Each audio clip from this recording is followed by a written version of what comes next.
Para terminar, vou resolver aqui o problema 1.9, que consiste em recuar um pouco na história e tentar reproduzir o método usado por Eratóstenes para calcular ou estimar o raio da Terra.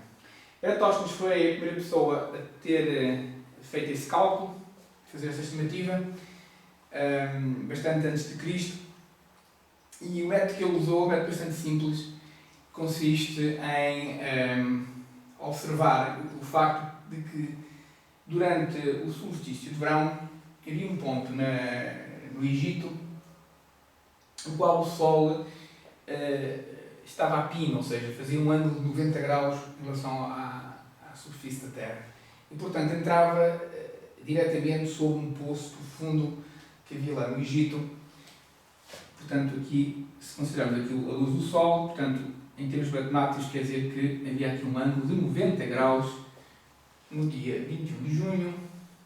E então, ele observou que, noutros pontos do globo, em particular na sua terra natal, na Grécia, nesse mesmo dia o Sol não ficava a pino. O Sol tinha alguma sombra sobre, portanto, se colocássemos um obstáculo, um pau no solo, havia alguma sombra a ser projetada no solo.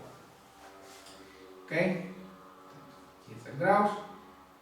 Então o que ele fez? Ele verificou qual era esse ponto no qual o Sol entrava a pino, aqui no Egito, e fez uma longa marcha, cerca de 700 km,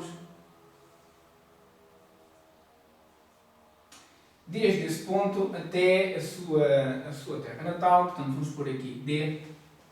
Portanto, D igual a 700 km. Portanto, ele executou aqui um arco de circunferência e nesse mesmo dia ele colocou aqui um pau sobre a Terra e verificou qual era a sombra que era projetada pelo Sol no Sol. E verificou que esta sombra tinha aqui um ângulo, vamos chamar alfa, que era igual a 7 graus. Vemos que estes dois ângulos são ângulos complementares, alfa e beta, e portanto eles são idênticos. Okay? Alfa igual a beta.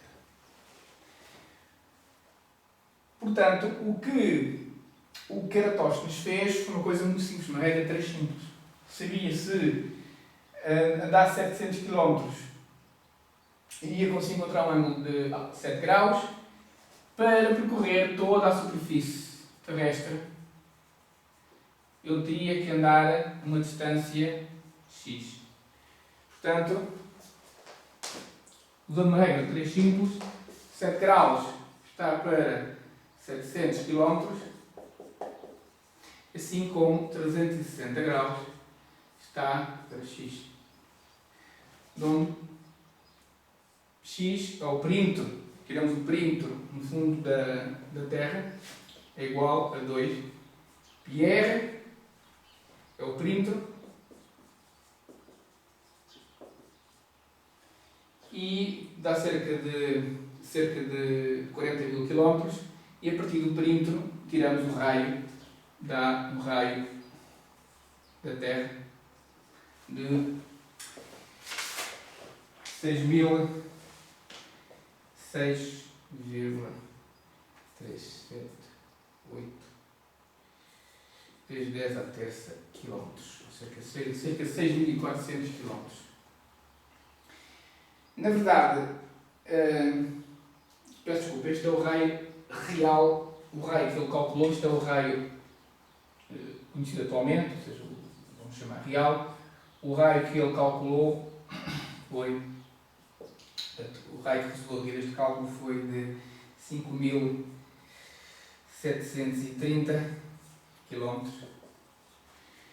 Portanto, não está muito longe do raio atual. Claro que na altura ninguém acreditava que aquilo fosse um valor realista, as pessoas não conheciam distâncias desta ordem de grandeza, portanto, 40 mil km de distâncias incomensuráveis para a população da época, portanto, eles já puderam a brincadeira matemática, ninguém levou aquilo muito a sério.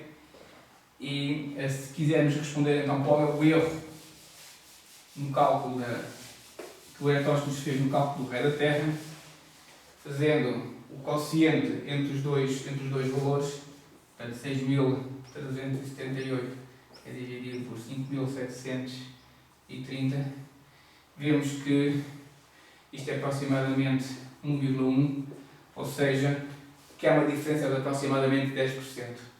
Ou seja, há um erro de aproximadamente 10%.